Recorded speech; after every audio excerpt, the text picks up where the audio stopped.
नमस्कार, आप देख रहे हैं हल्ला बोल। आपके साथ मैं हूं अंजना ओम कश्यप। लव जिहाद, ये दो शब्द और इन दो शब्दों के इर्द गिर्द वो सियासी तूफान जो लगातार इस देश में देखा जा रहा है। दरअसल पहल मध्य प्रदेश ने की थी, उसके बाद उत्तर प्रदेश ने भी लव जिहाद के खिलाफ कानून लाने का रोड मैप तैयार कर लिया है।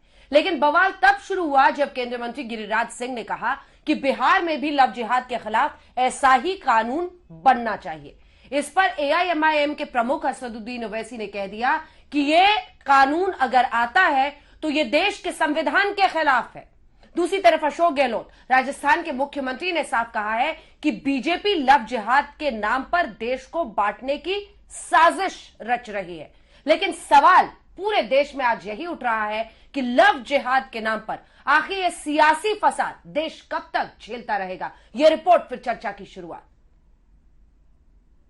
लव जिहाद की समस्या पर भी सख्ती से अंकुश लगाने का कार्य सरकार करने जा रही है। उत्तर प्रदेश की योगी सरकार ने लव जिहाद के खिलाफ कानून बनाने की प्रक्रिया की शुरुआत तो कर दी है, लेकिन इस कोशिश ने देश में नया सियासी फसाद शुरू कर दिया है। जी हाँ, और इस नए राजनीतिक झगड़े में नया चैप्टर जोड़ दिया है केंद्रीय मंत्री और बीजेपी सांसद गिरिराज सिंह ने।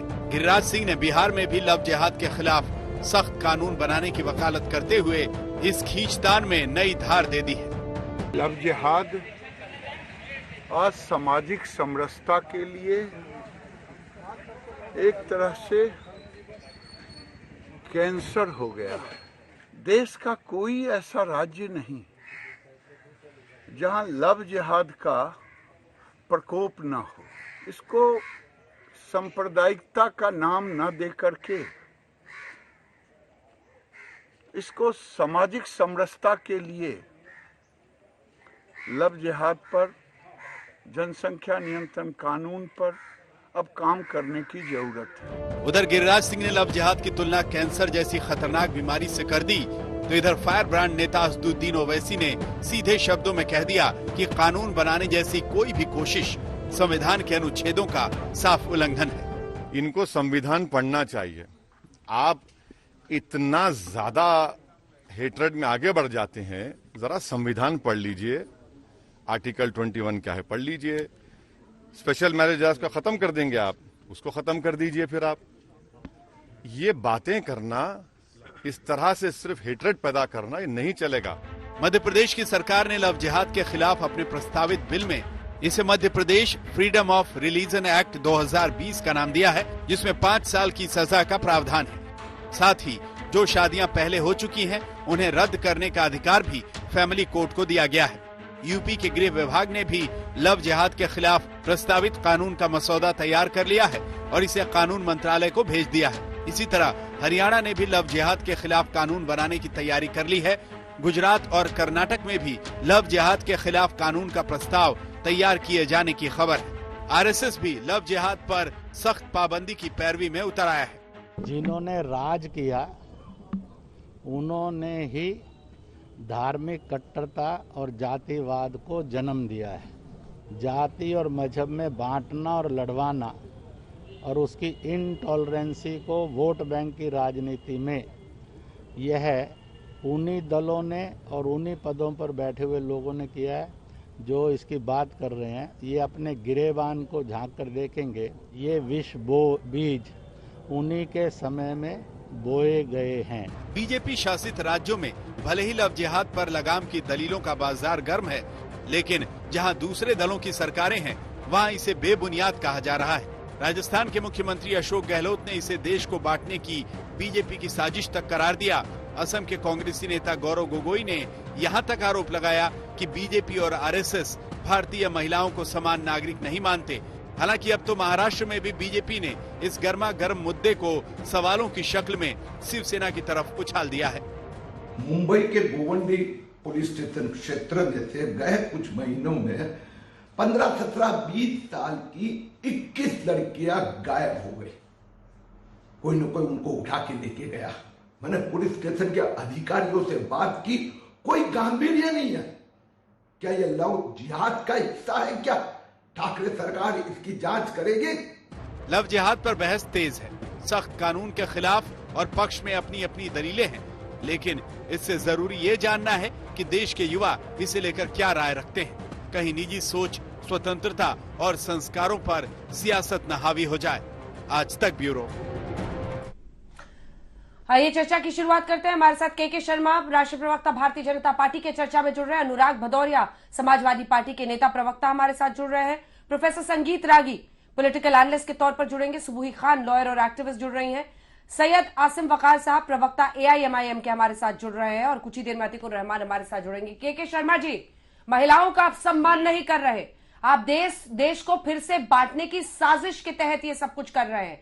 और असदुद्दीन ओवैसी साहब का कहना है कि ये भारत के संविधान के आर्टिकल 14 के खिलाफ है। जवाब दीजिए। अंजना जी, 2014 के बाद इस देश में जो कुछ भी हो रहा है, ओवैसी साहब के हिसाब से तो सब कुछ असंवैधानिक ही हो रहा है। आपको मैं 2-3 चीज स्मरण कराता हूँ। ट्रिपल तलाक पर आपने बहुत डिबेट किया है अंजना जी।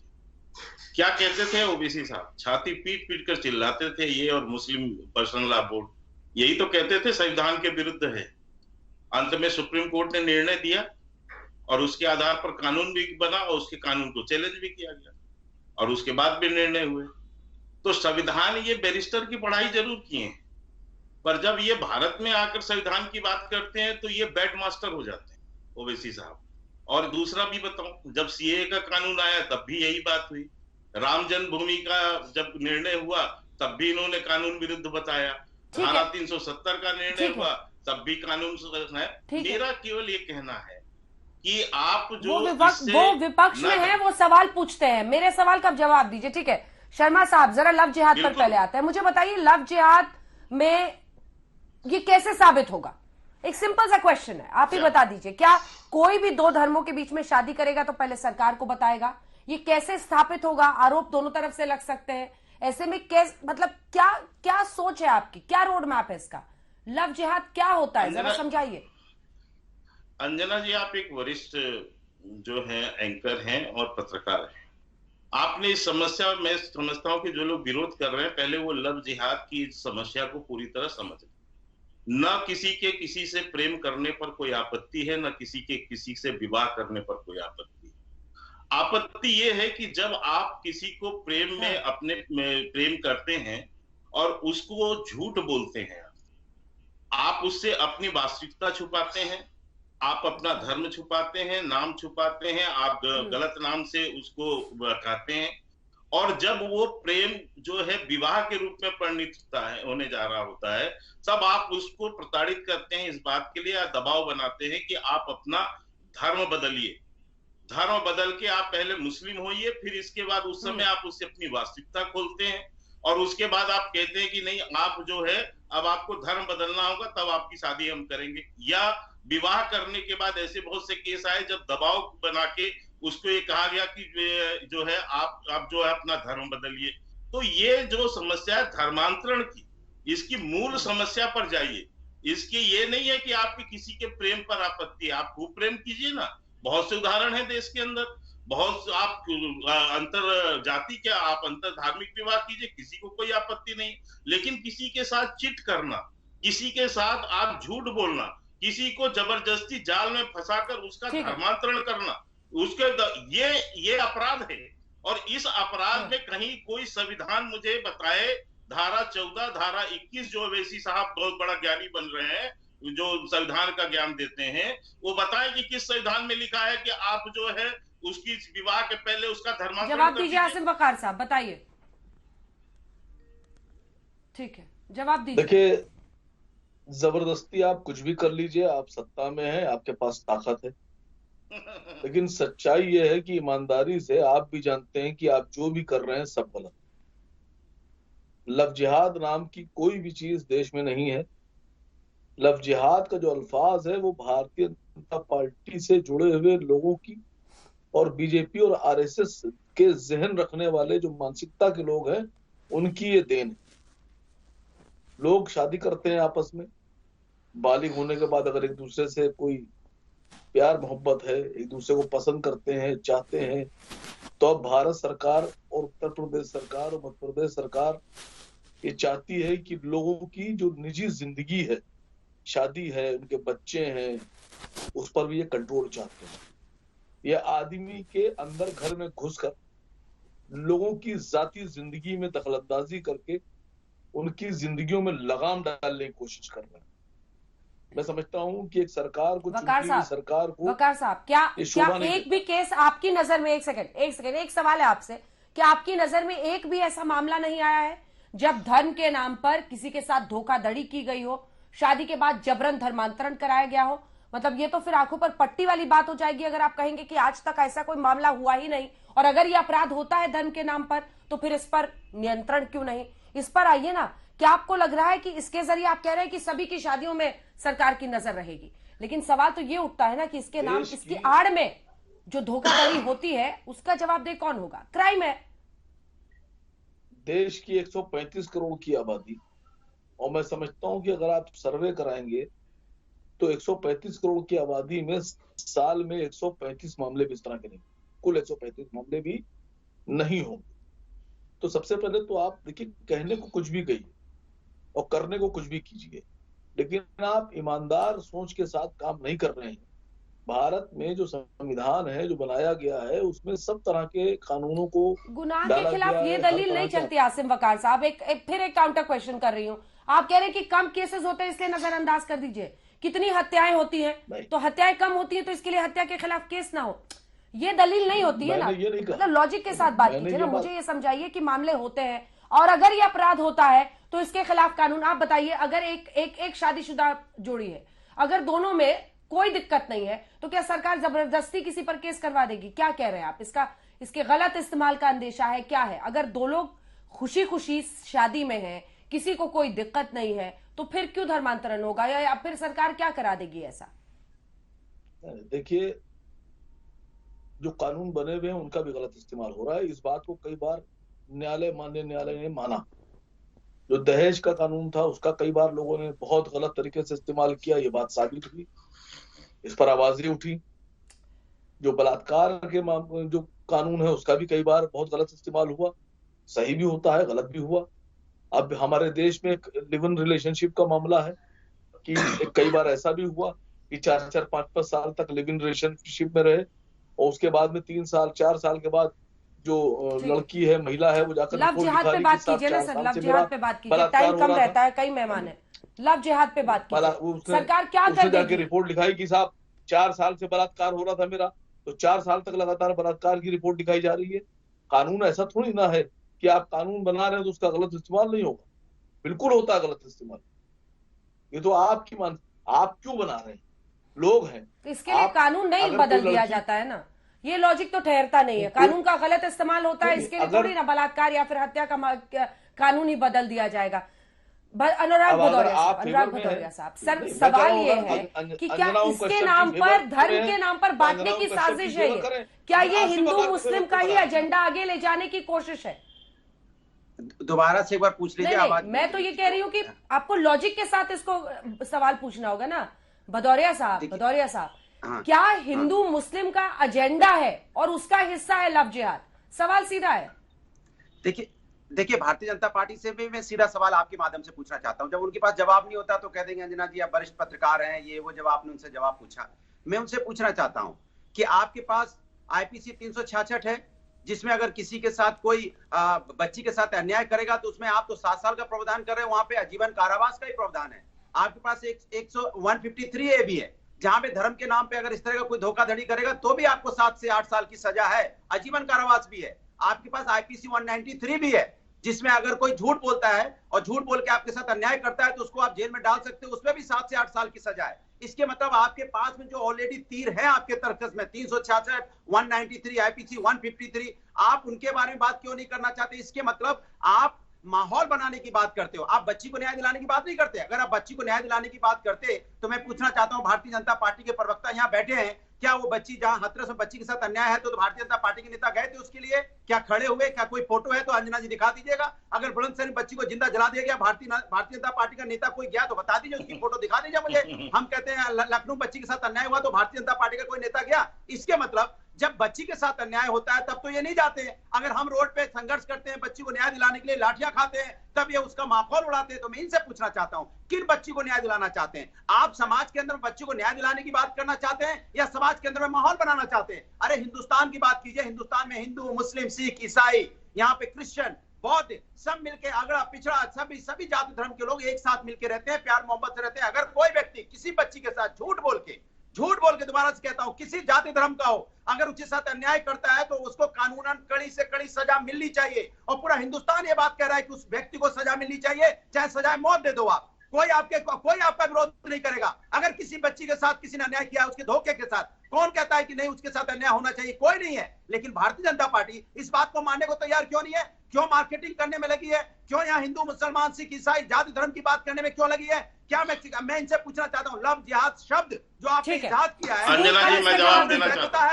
शर्मा साहब, क्या किसी डिक्शनरी में इसका नाम है? ठीक, एक सेकंड शर्मा के नाम पे है। आप कानून बनाना चाहते तो लव जिहाद उसमें इस्तेमाल नहीं करना चाहते, लेकिन आप डिबेट में हल्ला मचाने के माहौल बनाने के लिए खाने की शुरुआती रिमार्क सबसे ले लो फिर मैं जवाब देना चाहता हूँ।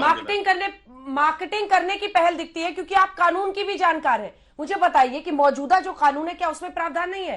क्या कोई जबरन धर्मांतरण कराए किसी का शादी के बाद या पहले, तो उसके लिए तो मौजूदा कानून में ये लव जिहाद इस तरह के शब्दों से तो सिर्फ सियासी फसाद ही फैलाने की कोशिश होती है। जी अंजना जी, देखिए मैं किसी के बीच में नहीं बोली, उम्मीद करूंगी पूरी परिपक्वता के साथ मुझे सुनेंगे। दो पार्टीज के बहुत भोले प्रवक्ता यहाँ पे बैठे हैं। अभी एक ने ये बोला कि आपके पास ये कानून है, आपके पास वो कानून है, आपको स्पेशल कानून लाने की क्यों जरूरत है? मैं इनसे ये पूछना चाहती हूँ, क्या चोरी के लिए कानून है तो डकैती के लिए कानून ना हो? क्या डोमेस्टिक वायलेंस के लिए कानून है तो डाउरी के लिए कानून ना हो? अगर मर्डर के लिए कानून है तो कल्पेबल होमिसाइड के लिए कानून ना हो? जिस तरह का अपराध होता है उस तरह का उसके लिए कानून बनता है। ऐसा नहीं होता कि एक अम्ब्रेला कानून बन जाता है और सारी कानून नहीं आना चाहिए होती है। मैंने कहा कि किसी बच्ची के साथ अन्याय होता है, अंजना जी प्लीज इनको चुप कराइए। आप गलत कोट करोगे तो कैसे चलेगा? आप व्यूअर को गलत बात करेंगे तो मैं आपकी बात सुनने थोड़ी बैठा। जय श्री राम, जाइए आराम से बैठिए, मैं ऐसे नहीं बोलूंगी, मैं बोलूंगी नहीं ऐसे। चिल्लाइए और चिल्लाइए, एक्सपोज होइए, आपको कान में सुनाई नहीं लोगों के सामने। भदौरिया साहब उनको पूरा करने दीजिए। पार्टी की तरफ से भदौरिया साहब बारी बारी अंजना जी ऐसे नहीं बात कर पाऊंगी, ऐसे नहीं कर पाऊंगी। कर रही है ये अंजना जी इनको चुप कराइए, बारी बारी से। मुझे सबसे शुरुआती कमेंट्स लेने दीजिए। मत कीजिए ना, मैंने किसी के शब्द को मिसकोट नहीं किया। अंजना जी अंजना जी देखिए बीच में बोल रहे हैं बात, ठीक है? अरे ठीक है, बीच में ऐसे मानसिक विक्षिप्त होकर अपना पागलपना मत दिखाइए नेशनल टीवी पर। बात नहीं रख सकती आप हिंदुस्तान के सामने। मैं तो भारतीय जनता पार्टी के प्रवक्ता इनको चुप कराइए तो मैं बोल पाऊंगी। ऐसे बात आप झूठ बोल रही हैं, मैं बार बार टोकूंगा। आप ऐसे डिबेट नहीं हो पाएगी, ऐसे डिबेट नहीं हो पाएगी। वरना जाके मैंने बोला अगर कोई व्यक्ति किसी भी जाति धर्म का होगा, अगर दवाई लीजिए जाके दवाई लीजिए सजा मिलनी चाहिए। अरे छोड़िए बच्चियों का नाम आप लोगों के मुंह से अच्छा नहीं बहस ट्रैक से उतर जाएगी। एक एक करके बोलिए, आवाज नीचे कीजिए। बहस ट्रैक से उतर जाएगी। देखिए बहुत ही संगीन मुद्दा है मेरे हिसाब से, और इसलिए प्लीज अपनी अपनी बारी में बोलिए। आपने मिसकोट करने का आरोप लगाया, सब जनता सुन रही है। अनुराग भदौरिया साहब, उन्होंने आपको सुना है तो उनके मिसकोट कर देने से कोई गलत नहीं समझ लेगा। आपके पास फिर आऊंगी, जवाब दीजिएगा। प्लीज अपनी बारी में बोलिए। सुबुह खान बात पूरी कीजिए। जी अंजना जी, इनकी बौखलाहट ये चिल्ला चिल्ला के कह रही है कि इन्होंने किस तरह की विधर्मी मानसिकता को बढ़ावा दिया है, और ये अभी भी चाह रहे हैं कि वो ना कर्व हो पाए, क्योंकि इनकी वोट बैंक पॉलिटिक्स सारी स्पेसिफिक उस पंथ के ऊपर चलती है जिसमें सारे जिहादी नहीं होंगे, लेकिन लव जिहादी और लव जिहाद एक गजवा हिंद का बहुत बड़ा एजेंडा है जो कि हमारे देश के सामने एक्सपोज हो चुका है। वकार साहब अभी आंकड़े गिरवा रहे थे कि 135 करोड़ लोगों में 135 भी लव जिहाद के केसेस नहीं होंगे। भाई साहब, 2 मुसलमान बच्चों के साथ अगर अपराध भी हो जाता है तो आपकी नजर में मॉब लिंचिंग फौरन हो जाती है, आपकी नजर में लिंचिस्तान फौरन डिक्लेयर हो जाता है। अभी मेरी इसी टेबल पे सैकड़ों केसेस हैं अंजना जी, जिसमें लव जिहाद की पीड़िताओं के मेरे पास सामने केसेस है। आप लोग प्रत्यक्ष को बिल्कुल मुंह पे नकार देते हैं। आप लोगों ने आज तक किस चीज को माना है? निकिता तोमर के जैसे केसेस होते हैं जिसमें लड़की नहीं मानती है तो आप उसको मार देते हैं। अंजना तिवारी जैसे केसेस होते हैं कि फुसला के आप कन्वर्ट करा देते हैं, बाद में उसको आयशा बना के और खुद बहू करके दुबई में सेटल हो जाते हैं। तारा सहदेव जैसे केसेस होते हैं जहाँ पे आप रंजीत कोहली बन के शादी करते हैं, बाद में बताते हैं कि मैं रफीकुल हसन हूँ। और साहिल सिंह जैसे केसेस होते हैं जो हिंदू रीति रिवाज से शादी करते हैं, बाद में बोलते हैं या तो मुसलमान मर या फिर हमें 25 लाख रुपए दे। या फिर निमिषा जैसे केसेस होते हैं कि आप उसको पहले फातिमा खान, आपने मेरे सवाल का जवाब नहीं दिया, टेररिस्ट बना देते हैं। जी पूछिए अंजना जी। जी पूछिए। खान, आपने मेरे सवाल का जवाब नहीं दिया। मुझे पता है ये सारे केसेस, और अच्छी बात है कि आपको जी, पता जी, है। छोटा जवाब दीजिएगा, मुझे बाकी 2 मेहमानों के पास जी, जाना जी, है। जी। इसके लिए जी, उनके जी, लिए प्लीज। अगर ऐसे आपके पास अनेकों केस है और एक लॉयर की तरफ पे आप लड़ रही हैं, तो उनके पास लीगल ऑप्शन है ना, लीगल उनके पास सोल्यूशन है ना, इसका मौजूदा संविधान में एग्जिस्ट करता है ना। फिर ऐसे में अलग से जी, जी। कानून लव जिहाद के ब्रांडिंग के साथ क्या जानबूझकर ये धन के नाम पर बांटने की साजिश नहीं है? जी अंजना जी, देखिए हमारे ऑलरेडी एग्जिस्टिंग कानून में ये सारी चीजें कवर नहीं होती हैं। जितने भी लव जिहाद के केसेस आए हैं, या तो वो डोमेस्टिक वायलेंस में चले जाते हैं, या फिर वो आइडेंटिटी फोर्ज करने में, कभी आधार कार्ड गलत बनवाने वाले चार्जेस में चले जाते हैं, जो बहुत ट्रिवियल चार्जेस हैं। ये बहुत बड़ी विभत्स और बहुत ब्रूटल घटनाएं लड़कियों के साथ हो रही हैं, जिन पे सख्त से सख्त कार्रवाई होनी चाहिए। तो इनके लिए स्पेशल लॉ की डेफिनेटली जरूरत है। और एक बात और मैं और बोलना चाहती हूँ अंजना जी, कि ये सिर्फ लड़कियों के खिलाफ अपराध नहीं है, ठीक है, ये ठीक है देश अतिकुर के रहमान, खिलाफ है। मैं लौटूंगी ये आपके पास। भारत अतिकुर के रहमान साहब, उसके बाद रागी जी फौरन आपके पास आ रही हूँ। अतिकुर रहमान साहब, भारत विरोधी अपराध है लव जिहाद। लव जिहाद क्या है, और अगर अपराध ऐसा होता है तो उसमें स्पेसिफिक इस तरह की धाराओं के तहत अगर कानून बनाकर सजा का ऐलान होता है, तो इसमें क्या गलत है? अंजना जी, बहुत सारी गलतियां इसमें हैं। सबसे बड़ी गलती देखिए ये है कि अब तक के सुप्रीम कोर्ट में जेंडर जस्टिस और जेंडर इक्वालिटी को लेके जितने भी मामले पहुंचे हैं, उसमें सुप्रीम कोर्ट ने एक फंडामेंटल रूल बताया है कि कहीं से कहीं तक भी एडल्ट सिटीजन्स की राइट्स के दखल अंदाजी बर्दाश्त नहीं की जाएगी। एडल्ट सिटीजन्स इंडिया के, उनको पूरा इख्तियार है कि वो किसी भी तरह के एग्रीमेंट में, किसी भी तरह के रिलेशनशिप में बगैर किसी भेदभाव के रह सकते हैं। सबसे बड़ी बात ये। दूसरी बात अंजना जी, मुझे सबसे बड़ा प्रॉब्लम लव जिहाद के साथ में ये है कि बीजेपी जो ये केसेस गिनाती है, सबसे पहली बात तो ये सिलेक्टिव केसेस हैं। दूसरी बात इसके अंदर ये है कि पूरी की पूरी कम्युनिटी को घेरा जाता है कि ये इनका एजेंडा है। जैसा कि सुबुही ने बताया कि गजवाए हिंद का एक पार्ट एंड पार्सल लव जिहाद है, और एक डिबेट के ऊपर इन्होंने कहा था कि 100 तरह के जिहाद मुसलमान करना चाहते हैं हिंदुस्तान के ऊपर। आपत्ति यहाँ पर है, ये जो ब्रांडिंग लव इस्तेमाल किया अंजना जी आपने, आपत्ति यहाँ पर है। यहाँ पर कल मैं कुछ न्यूज पेपर के कॉलम क्या बोलूं उसको? बोल रही है क्या बोलूं उसको? आपकी नजर में क्या नाम होना चाहिए उसका? आपको अतिकुर रहमान साहब ही बोलूं ना, या आपको असीम वकार बोलना स्टार्ट कर दूं? जिसका जो नाम है वही बोला जाएगा। ठीक है सुबुही जी प्लीज, ठीक है सुबुही जी प्लीज अपनी बारी में बोलिए, जल्दी से बात पूरी करें अतिकुर रहमान साहब। ठीक है, आप जो कह रहे हैं वही सवाल लिए चलते हैं। रागी साहब, उनका कहना है कि पूरी मुस्लिम समुदाय को बदनाम किया जा रहा है। ठीक है, पूरी कर लीजिए, पूरी कीजिए। अंजना जी, जितने भी आर्टिकल आ रहे हैं, कॉलमनिस्ट आ रहे हैं, एडिटोरियल्स लिखे जा रहे हैं, वो सिर्फ एक ही तरफ इशारा कर रहे हैं। जिस तरह से हिटलर ने जर्मनी के अंदर ज्यूज और क्रिश्चियंस के ऊपर पाबंदी लगाई थी शादी करने पर, और उसके बाद में क्रिश्चियंस का जेनोसाइड हुआ था, ये मुसलमानों का जेनोसाइड करने के लिए सीरिया बनाने की कोशिश है। ओहो, ये डर का बाजार ऐसा फैलाने की क्या जरूरत है? ये कुछ ज्यादा हो गया, ये कुछ ज्यादा हो गया, लपेटने का दिल चाह रहा है, ये ज्यादा हो गया। कोई भी कानून पास होता है तो उसमें कई सारे चेक्स बैलेंसेस होते हैं। इस तरह की बात फैलाकर भी एक डर की दुकान मत खोलिए सर, हर बात पर डर की दुकान मत खोलिए। कैसी बात कर दी आपने? लिख रहे हैं, अरे आप एक कॉलमनिस्ट को पढ़ के ऐसी बात मत कहिए। उस कॉलमनिस्ट की खुद अपनी एक सोच हो सकती है, उस कॉलमनिस्ट की अपनी एक सोच हो सकती है जिसकी वजह से क्या क्या प्रावधान सामने आते हैं उसका इंतजार कीजिए।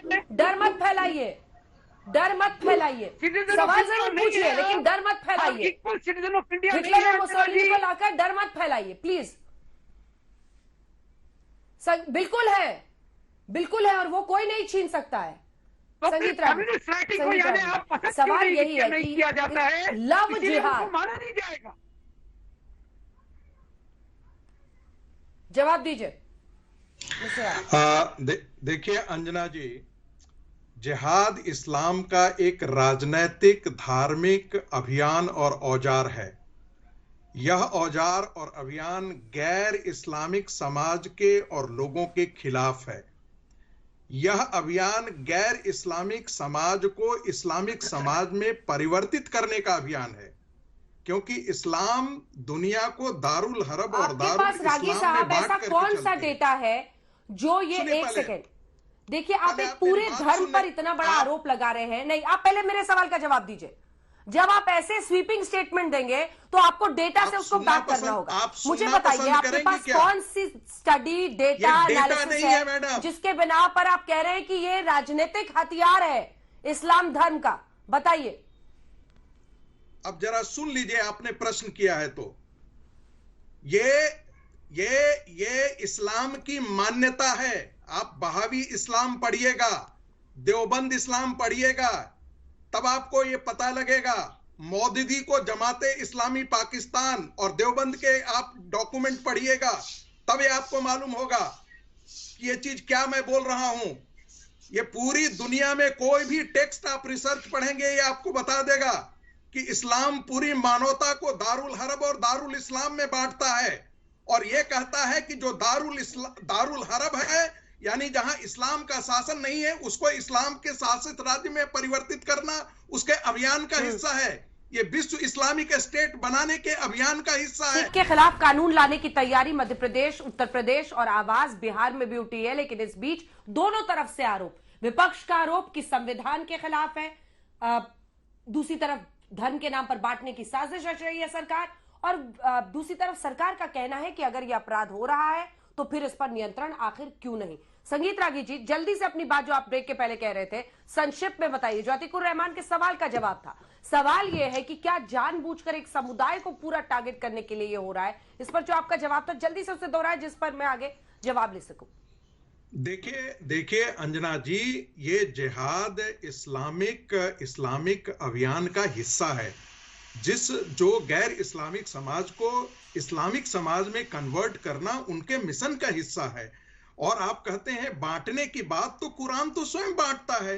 काफिर और ईमान वाले के बीच में बांट करके कहता है कि आप उनकी हत्या की तक का प्रावधान कुरान के अंदर किया जाता है। एक और बात मैं जोड़ देना चाहता हूं कि ये बातें कुरान के हिस्सा है के नाम पर। संगीत रागी जी, आप सुन लीजिए अंजना जी, 10 सेकंड आप किसी भी धर्म पर उंगलियां उठा सकते हैं। आप देखिए, आस्था की बात होती है तो आप कहते हैं आपकी आस्था सेक्रेड है, वैसे हर किसी की है। ऐसे में क्यों उस लकीर को क्रॉस करना है बार बार? आखिर क्यों? मैं तो उन प्रावधानों का जिक्र कर रहा हूं जो पब्लिक स्पेस में है। कलकत्ता कुरान पिटीशन 1966 के अंदर कलकत्ता हाई कोर्ट में प्रेजेंट किया गया है, वो पब्लिक डॉक्यूमेंट है, कोई पढ़ सकता है। मैं कोई अलग से नहीं कर रहा हूँ। दिल्ली के अंदर 1986 में कोर्ट ने निर्णय दिया है, 22 आयतों को लेकर के कोई पढ़ सकता है। ये कोई मैं अपनी जगह से नहीं बोल रहा हूँ, ये कोई मैं आरोप नहीं लगा रहा हूँ, मैं तो उन्हीं चीजों को दोहरा रहा हूँ, दुनिया के सामने, आपके दर्शकों के सामने रख रहा हूँ, जो उसका हिस्सा है, धर्म ग्रंथ का वो हिस्सा है। ठीक है, नो अंजना, ठीक है, जवाब सुनिए। देखिए, बात समझिए। फिर आ रही हूँ रहमान साहब, आ रही हूँ। जब सरकार नौकरी नहीं दे पाएगी, कारोबार नहीं दे पाएगी, शिक्षा नहीं दे पाएगी, इलाज नहीं दे पाएगी, तो एक हथियार तो हाथ में देगी ना। अब वो नौकरी की जगह पर हथियार थमा रहे हैं लोगों को, और ये मुसलमानों को टारगेट नहीं कर रहे, ये कर रहे हैं हिंदुओं को टारगेट, क्योंकि ये उनके बच्चों को कुछ नहीं दे पा रहे। जो वादे करके आए थे सब फेल हो गए, फ्लॉप हो गए। ना ये मेक इन इंडिया का शेयर जिंदा रख पाए, वो भी मर गया। ना बुलेट ट्रेन दे पाए, ना 15 लाख ला पाए, ना नौकरियां दे पाए, ना शिक्षा का इंतजाम कर पाए, कारोबार चौपट कर दिए। तो हिंदुओं को बेचारों को जो क्या देंगे? ये एक झुंझुना पकड़ा रहे हैं लव जिहाद नाम से, मुसलमानों के नाम से डराते हैं, मुसलमानों के नाम से धमकाते हैं, और उसके बाद में जब कुछ नहीं दे सकते हैं तो ये और क्या करेंगे? ये नौकरी नहीं दे सकते तो लव जिहाद के खिलाफ कानून ले लो, बस। और क्या देंगे? ये और क्या है क्या इनके पास? शर्मा जी, क्या है इनके पास? बताइए मुझे आप। नौकरी नहीं दे सकते तो लव जिहाद के खिलाफ कानून ले लो। वो शेर कहाँ गया? जी, मैं आपकी डिबेट को जो है आपके विषय पर रखते हुए एक बात कहना चाह रहा हूँ। 1 मिनट, अब थोड़ा शांत कराइए ना उनको, शांत कराइए। आप थोड़ा सिंसियर डिबेट करती हैं। वकार साहब जवाब सुनिए। मैं ये कह रहा हूं, वकार साहब जवाब सुनिए। बहुत सारे प्रश्न पूछे गए हैं, तो मेरे को सरकार से, तो मेरे को जवाब देने दीजिए सरकार की। पहले इन्होंने कहा, आपने ये वकार साहब ने, कि इसके 137 करोड़ की देश है, इसमें 2, 4, 5 ऐसे केस होते होंगे। आज पता नहीं आपने कांग्रेस के प्रवक्ताओं को बुलाया या नहीं बुलाया, लेकिन आपने अशोक गहलोत जी का और भूपेश बघेल जी का भी जिक्र किया है।